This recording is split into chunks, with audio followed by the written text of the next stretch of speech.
My name is Ricky Lewis. I teach automotive technology in Greensboro at James B. Dudley High School.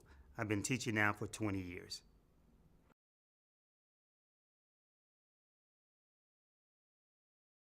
I never thought I would be a teacher. I worked for an engineering company, and from there I did some volunteer work at the local school. I wanted some of the students to see what automotives could be like, and so I went out and volunteered as an after-school program. These were kids that were behavior problem kids that had to make up time, and so they used the auto shop as a make-up time, and so they were into racing. I like racing, so I was just showing them a few things they can do to get a car ready for racing at the racetrack. 6 months later, my principal asked if I would like to teach, and I said, I've never taught before. I don't even have a teacher certificate. And he said, don't worry about it. You did good. How about teaching? I thought about it and gave my job a 30-day notice and then came in to teach. The class is made up of a variety of kids from different backgrounds. We have both female and male students. It's a low socioeconomic area. The kids there don't have a lot, and so some of the things they have not been exposed to, so it's a good segue to get them into something different. NCCAT started the electric car thing for me. I was invited to a program to build an electric car with kind of a cross-curriculum of teachers, an integrated style building of a vehicle. And so I invited my science teacher, my physics teacher, to come along with me. And we came to, I think the program was called Shock Heard Around the World. And we built that electric truck. When you first walked in the building and you were able to go with your registration, they gave you a key. That was the physical key. And I think the figurative key is that NCCAT was really a key to opportunity. I was thinking about quitting. I had other calls for jobs in engineering, dealing with engineering. And when I went to the seminar here at NCCAT, it changed everything. I was kind of new at teaching, didn't know all the ins and outs, and so bringing those other teachers on board and a team of really 5 of us, a team of 5, wrote a curriculum on integrating the curriculum using the electric vehicle. It's taken us as far as Florida, South Carolina, Georgia, Tennessee, Washington, D.C., and these teachers that would have never left their classroom other than, for maybe some odd field trip, but they actually participated in the competitions. Wow, if I had to hire somebody and I was self-employed, it would be teachers.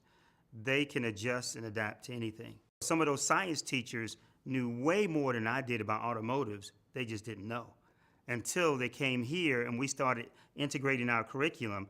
And so the physics teachers would show us the things, the dynamics of the vehicle that was formulas, but he didn't realize how to relate it to a vehicle until we sat here and did it. The chemistry teacher, the same thing with the battery.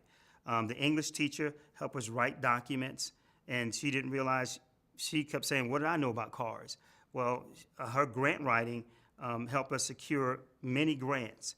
So we showed a complete integration. Instead of breaking up into disciplines, we just said our theme will be the electric vehicle, and our disciplines will work into that electric vehicle, and that's what helped us. We took the offer to go to the Shell Eco Marathon that was held in Houston, Texas. Most of the schools are universities that participate. There's some very strong high schools, especially private high schools. So my students read over the information, and of course, like kids always say, let's go, we can do it. I saw the challenge a lot bigger than that. We decided to build 2 cars. We figured that we had a chance, so why not? So we built a prototype and an urban concept vehicle. The prototype is a 3-wheeler, or could be a 4-wheeler, but they have weight limitations. And then we built the urban concept, which had to be like a regular car, but it had its limitations. Could not be over 425 pounds, and it had to have a horn, lights, 4-wheel disc brakes, and a lot of other requirements. We chose electric vehicles because that's what we're promoting. Other schools use gasoline, diesel, hydrogen. There were many other types of fuels. We used a joule meter.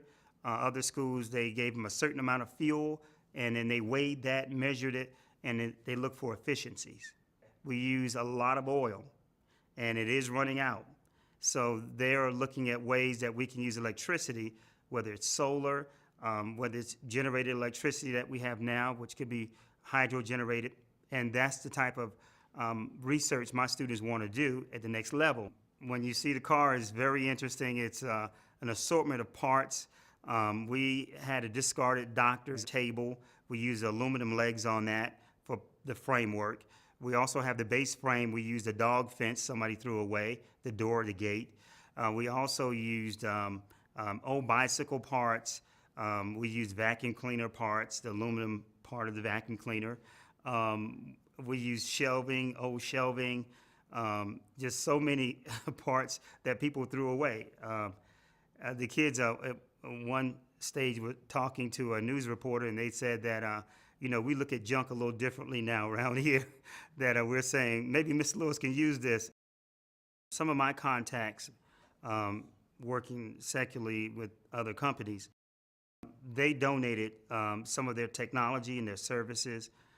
Green Cycle Designs and other companies, TIVA, which is an automotive electric vehicle club, they helped tremendously, even bringing the car down there for us. It was a rush. We didn't have a full year to actually build the cars, and so a lot of them have already committed themselves to helping next year. Shell required that every student have health insurance. With 18 students involved in the program, because of that lacking of health insurance, only 3 were able to go. But what good came out of it, we met up with the Society of Manufacturing Engineers regional president, and he heard that story and was really outraged. And he really declared that we need to do something about health insurance. And his part, what he's going to do is allow the students to join SME, and they will cover them next year. Schools and education spend a lot of time on testing.